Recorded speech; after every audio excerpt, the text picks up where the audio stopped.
More now on Harvey. We are joined by James Norton, a former Deputy Assistant Secretary for the Department of Homeland Security. James, with a welcome to you. Talk to us about the DHS response to this disaster. I'm curious, what role does Homeland Security play during a crisis like this? You know, you actually named somebody important in that Elaine Duke, the acting Secretary of Homeland Security, is actually somebody that I served with for a number of years when I was at Homeland Security. And she's actually a career civil servant that's held several positions at TSA, at DHS, and other places. And so I think she's actually the right person at the right time to help lead DHS through this particular crisis. And I think that, you know, she'll be able to work very well, or has worked very well with Brock Long, and also served the president well in terms of advising him on what the right next steps are in this crisis. Well, that's good to have her part of that team. So what exactly does Homeland Security do during a crisis like this?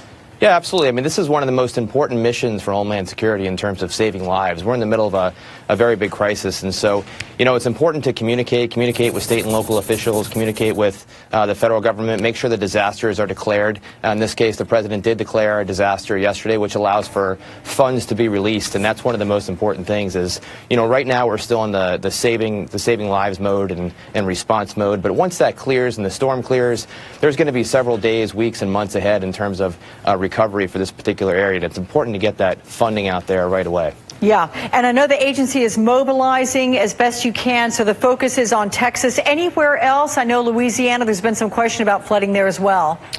Yeah, absolutely. I think one of the things to really look at here is not only the flooding in the coastal areas, but also inland. You know, it was Hurricane Harvey up in New York and New Jersey just a couple of years ago that did most of the damage inland in Vermont and New Hampshire and northern New York. And so I think we could see a similar situation here where there'll be massive flooding and massive risk of lives in Louisiana, in Arkansas, in the Texas area. So I think it's important for people that are not only in the coastal areas, but also inland as well, to take as many precautions as they can and to be aware that, you know, this is something that is going to play out over a little bit of time. You know, it was only a couple of days after Hurricane Katrina when we thought the coast was clear, when in fact the levees did breach, and that's where most of the damage took place. That was a very expensive lesson to be learned. James Norton, former Deputy Assistant Secretary for the Department of Homeland Security, thank you so much for that. Appreciate it.